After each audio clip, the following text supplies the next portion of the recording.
Hi ಎಲ್ಲರಿಗೂ ನಮಸ್ಕಾರ. Welcome to Kumuda's kitchen.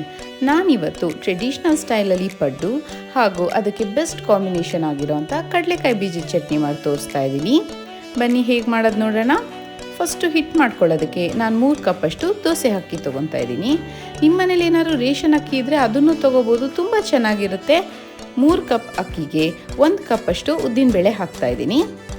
ಒಂದು ಅರ್ಧ ಸ್ಪೂನಷ್ಟು ಮೆಂತ್ಯ ಹಾಗೂ 1 ಸ್ಪೂನಷ್ಟು ಕಡಲೆಬೇಳೆ ಹಾಕೊತಾ ಇದ್ದೀನಿ. ಕಡಲೆಬೇಳೆ ಹಾಕೋದ್ರಿಂದ ಒಳ್ಳೆ ಕಲರ್ ಬರುತ್ತೆ. ಈಗ ಇದನ್ನು ಒಂದು 2-3 ಸಲ ಚೆನ್ನಾಗಿ ತೊಳೆದ್ಬಿಟ್ಟು 5ರಿಂದ 6 ಅವರ್ ನೆನೆ ಹಾಕ್ಕೋಬೇಕು. ಇದನ್ನು ನೀವು ಬೇಕಾದರೆ ಹಿಟ್ಟನ್ನು ರುಬ್ಬಾದ್ಮೇಲೆ ದೋಸೆನಾದರೂ ಮಾಡ್ಕೊಬೋದು, ಪಡ್ಡುನಾದರೂ ಮಾಡ್ಕೊಬೋದು. ನೋಡಿ ಈಗ 6 ಅವರ್ ಆಗಿದೆ. ಅಕ್ಕಿ ಉದ್ದಿನಬೇಳೆ ಎಲ್ಲ ಚೆನ್ನಾಗಿ ನೆಂದಿರುತ್ತೆ. ಈಗ ಇದನ್ನು ಸ್ವಲ್ಪನೇ ತೊಗೊಂಡು ಒಂದು ಮಿಕ್ಸಿ ಜಾರ್ಗೆ ಅದು ಮುಳುಗೋವರೆಗೂ ನೀರು ಹಾಕ್ಕೊಂಡು ದೋಸೆ ಹಿಟ್ಟಿನ ಕನ್ಸಿಸ್ಟೆನ್ಸಿಗೆ ನುಣ್ಣಗೆ ರುಬ್ಕೋಬೇಕು. ನೋಡಿ ಹೇಗಿದೆ ಕನ್ಸಿಸ್ಟೆನ್ಸಿ. ನಾನೊಂದು ಚೂರು ಉಪ್ಪು ಹಾಕ್ತಿಲ್ಲ, ಹಾಗೇ ಫರ್ಮೆಂಟ್ ಆಗೋಕ್ಕೆ ಇಡ್ತಾ ಇದ್ದೀನಿ. ಇದನ್ನು ಓವರ್ ನೈಟ್ ಅಥವಾ ಒಂದು 8 ಅವರ್ ಫರ್ಮೆಂಟ್ ಆಗೋಕ್ಕೆ ಬಿಡಬೇಕು. ಹೀಗೆ ಉಪ್ಪು ಹಾಕದೆ ಇಡೋದ್ರಿಂದ 2-3 ದಿನ ಆದರೂ ಮೊದಲನೇ ದಿನ ಮಾಡಿದಷ್ಟೇ ಫ್ರೆಶ್ ಆಗಿ ಮಾಡ್ಕೋಬೋದು. ನೋಡಿ ನೀವೇ ನೋಡ್ಬೋದು ಹೇಗೆ ಹುಳಿ ಬಂದಿದೆ ಅಂತ.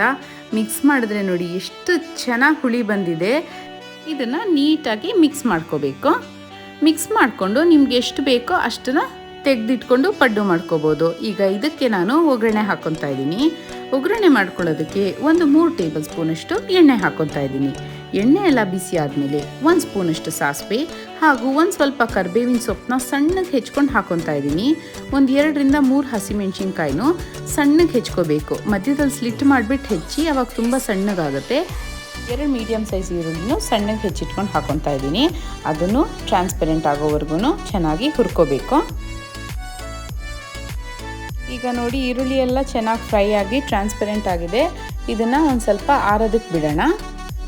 ಅಷ್ಟರಲ್ಲಿ ಇನ್ನೊಂದು ಕಡೆ ನಮಗೆ ಎಷ್ಟು ಹಿಟ್ಟು ಬೇಕೋ ಅಷ್ಟಕ್ಕೆ ರುಚಿಗೆ ತಕ್ಕಷ್ಟು ಉಪ್ಪು ಹಾಕ್ಕೊತಾ ಇದ್ದೀನಿ. ಹಾಕಿಬಿಟ್ಟು ಮಿಕ್ಸ್ ಮಾಡ್ಕೊಳ್ಳೋಣ. ಯಾಕೆಂದರೆ ಫಸ್ಟು ನಾನು ಉಪ್ಪು ಹಾಕಿರಲಿಲ್ಲ, ಅದಕ್ಕೇ ಹಾಕ್ಕೊತಾ ಇದ್ದೀನಿ. ನೀವೇನಾದರೂ ಹಾಕಿದರೆ ಇದನ್ನು ಸ್ಕಿಪ್ ಮಾಡ್ಬೋದು. ಹಾಗೂ ಒಗ್ಗರಣೆನ ಹಾಕ್ಕೊತಾ ಇದ್ದೀನಿ. ಒಗ್ಗರಣೆಗೆ ಎಷ್ಟು ಬೇಕು ಒಂದು 1/4 ಸ್ಪೂನಷ್ಟನ್ನ ನೀವು ಬೇಕಾದರೆ ಎಕ್ಸ್ಟ್ರಾ ಹಾಕ್ಕೋಬೋದು. ಹಾಕ್ಕೊಂಡು ಮಿಕ್ಸ್ ಮಾಡ್ಕೊಳ್ಳಿ. ಈಗ ಇದಕ್ಕೆ ಹೆಚ್ಚಿಟ್ಕೊಂಡಿರೋ ಅಂಥ ಕೊತ್ತಂಬರಿ ಸೊಪ್ಪು ಒಂದು ಅರ್ಧ ಕಪ್ಪಷ್ಟು ಹಾಕ್ಕೊತಾ ಇದ್ದೀನಿ. ಹಾಕ್ಕೊಂಡ್ಬಿಟ್ಟು ಸಣ್ಣಗೆ ಹೆಚ್ಚಿರಬೇಕು, ಅದನ್ನು ಹಾಕ್ಬಿಟ್ಟು ಮಿಕ್ಸ್ ಮಾಡಿ. ಅಷ್ಟೇ ನೋಡಿ ಪಡ್ಡು ಬ್ಯಾಟರ್ ರೆಡಿಯಾಗಿದೆ. ಈಗ ಇನ್ನೊಂದು ಕಡೆ ಸ್ಟವ್ ಮೇಲೆ ಪಡ್ಡು ಪ್ಯಾನ್ನ ಬಿಸಿ ಮಾಡೋಕ್ಕೆ ಇಟ್ಕೊಂಡಿದ್ದೀನಿ. ನಾನಿಲ್ಲಿ ನಾನ್ ಸ್ಟಿಕ್ ಪ್ಯಾನ್ ತೊಗೊಂಡಿದ್ದೀನಿ. ಸೊ ಅದಕ್ಕೆ ಎಣ್ಣೆನ ಸ್ವಲ್ಪ ಸವರ್ಕೊತಾ ಇದ್ದೀನಿ ಅಷ್ಟೇ. ನೀವೇನಾದರೂ ಕಬ್ಬಿಣಕ್ಕೆ ತೊಗೊಂಡ್ರೆ ಇನ್ನೊಂದು ಸ್ವಲ್ಪ ಎಣ್ಣೆ ಜಾಸ್ತಿ ಹಾಕ್ಕೊಳ್ಳಿ. ಹಾಕ್ಕೊಂಡು ಬಿಸಿ ಆದಮೇಲೆ, ಹೆಂಚು ಬಿಸಿ ಆದಮೇಲೆ ಪಡ್ಡುದು ಹಿಟ್ಟನ್ನ ಅದಕ್ಕೆ ಹಾಕ್ಕೊಳ್ಳೋಣ. ನೋಡಿ ಪ್ಯಾನ್ ಬಿಸಿ ಆಗೋವರೆಗೂ ಮಾತ್ರನೇ ಹೈ ಫ್ಲೇಮಲ್ಲಿ ಇರಬೇಕು. ಆಮೇಲೆ ಪಡ್ಡುಗಳು ಬೇಯಬೇಕಾದ್ರೆ ಮೀಡಿಯಮ್ ಫ್ಲೇಮಲ್ಲಿ ಇಟ್ಟು ಲಿಡ್ ಕ್ಲೋಸ್ ಮಾಡಿ 2ರಿಂದ 3 ನಿಮಿಷದವರೆಗೂ ಒಂದೊಂದು ಸೈಡು ಬೇಯಿಸ್ಕೋಬೇಕು. ಎಲ್ಲಾರ್ದು ಒಂದೇ ಕಂಪ್ಲೇಂಟ್, ಪಡ್ಡು ಒಳಗಡೆ ಬೆಂದಿರಲ್ಲ ಅಂತ. ಯಾಕೆಂದರೆ ಹೈ ಫ್ಲೇಮಲ್ಲಿ ಬೇಯಿಸಿರ್ತೀರ, ಅದಕ್ಕೆ ಒಳಗಡೆ ಬೆಂದಿರಲ್ಲ. ಅದೇ ಮೀಡಿಯಮ್ ಫ್ಲೇಮಲ್ಲಿ ಬೇಯಿಸಿದ್ರೆ ನೀಟಾಗಿ ಒಳಗೆಲ್ಲ ಬೆಂದಿರುತ್ತೆ. ಇನ್ನೊಂದು ಕಡೆ ಫ್ಲಿಪ್ ಮಾಡಿಬಿಟ್ಟು ಬೇಯಿಸ್ಕೋಬೇಕು. ಈಗ ನೋಡಿ ಇದನ್ನು ಒಂದು 2 ನಿಮಿಷ ಬೇಯಿಸಾಗಿದೆ ಅಷ್ಟೇ. ಈಗ ಪಡ್ಡುಗಳು ರೆಡಿ ಆಯಿತು. ತುಂಬ ಹೊತ್ತು ಬಿಟ್ಟರೆ ಏನಾಗುತ್ತಂದರೆ ಗಟ್ಟಿ ಬಂದುಬಿಡುತ್ತೆ ಪಡ್ಡುಗಳು. ಹೆಂಚು ಮೇಲೆ ಜಾಸ್ತಿ ಹೊತ್ತು ಬಿಟ್ಟರೆ ಆದಷ್ಟು ಬೇಗ ಆಗಿದ ತಕ್ಷಣ ರಿಮೂವ್ ಮಾಡ್ಕೊಂಬಿಡಿ. ಇಲ್ಲಾಂದರೆ ಎಡ್ಜಸ್ ಎಲ್ಲ ರೋಸ್ಟ್ ಆದಂಗೆಲ್ಲ ಆಗಿಬಿಟ್ಟಿರುತ್ತೆ. ಒಬ್ಬೊಬ್ರಿಗೆ ಅದು ಇಷ್ಟ ಆಗೋದಿಲ್ಲ.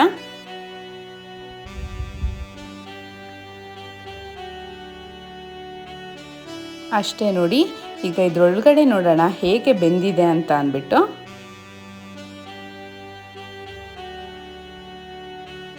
ನೀವೇ ನೋಡ್ಬೋದು ಎಷ್ಟು ಚೆನ್ನಾಗಿ ಒಳಗಿಂದನೂ ಫುಲ್ ಬೆಂದಿದೆ. ಇದನ್ನು ಲಂಚ್ ಬಾಕ್ಸ್ಗೆಲ್ಲ ಪ್ಯಾಕ್ ಮಾಡ್ಬೋದು, ತುಂಬ ಚೆನ್ನಾಗಿ. ಈಗ ಇದಕ್ಕೆ ಕಡಲೆಕಾಯಿ ಬೀಜದ ಚಟ್ನಿ ಮಾಡ್ಕೊತಾ ಇದ್ದೀನಿ.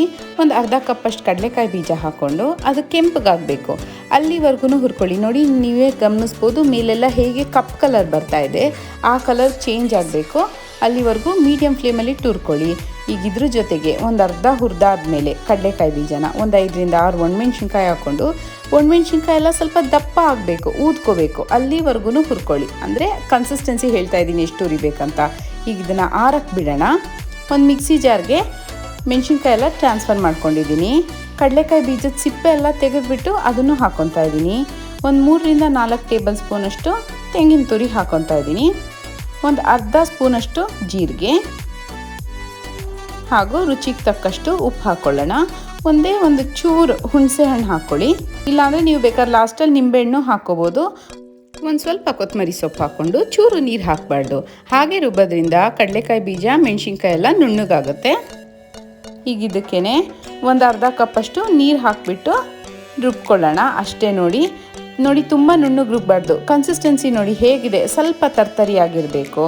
ಇದಕ್ಕೆ ಆಪ್ಷನಲ್ ಒಗ್ಗರಣೆ ಹಾಕ್ಕೊಳ್ಳೋದು, ಬಟ್ ಹಾಕಿದ್ರೆ ತುಂಬ ಚೆನ್ನಾಗಿರುತ್ತೆ. ನಾನಿಲ್ಲಿ ಸಾಸಿವೆ, ಕರಿಬೇವಿನ ಸೊಪ್ಪು, ಉದ್ದಿನಬೇಳೆ ಹಾಗೂ ಒಣಮೆಣ್ಸಿನ್ಕಾಯಿ ಒಗ್ಗರಣೆ ಹಾಕ್ಕೊತಾ ಇದ್ದೀನಿ. ಅಷ್ಟೇ, ಚಟ್ನಿ ನೋಡಿದ್ರೆ ಎಷ್ಟು ಈಸಿಯಾಗಿ ರೆಡಿ ಆಗೋಯ್ತು ಹಾಗೂ ತುಂಬ ಚೆನ್ನಾಗಿರುತ್ತೆ. ಪಡ್ಡು ಜೊತೆ ಇದನ್ನು ತಿಂದರೆ ಅಂತೂ ತುಂಬಾ ಚೆನ್ನಾಗಿರುತ್ತೆ. ನೀವು ನಿಮ್ಮ ಮನೇಲಿ ಟ್ರೈ ಮಾಡಿ, ನಿಮ್ಮ ಅನಿಸಿಕೆನ ಕಮೆಂಟ್ ಮೂಲಕ ತಿಳಿಸಿ. ನನ್ನ ವಿಡಿಯೋ ನಿಮ್ಗೆ ಇಷ್ಟ ಆಗಿದ್ರೆ ಲೈಕ್ ಮಾಡಿ, ಶೇರ್ ಮಾಡಿ, ಕಮೆಂಟ್ ಮಾಡಿ ಹಾಗೂ ನನ್ನ ಚಾನಲ್ಗೆ ಸಬ್ಸ್ಕ್ರೈಬ್ ಮಾಡಿ. Thank you.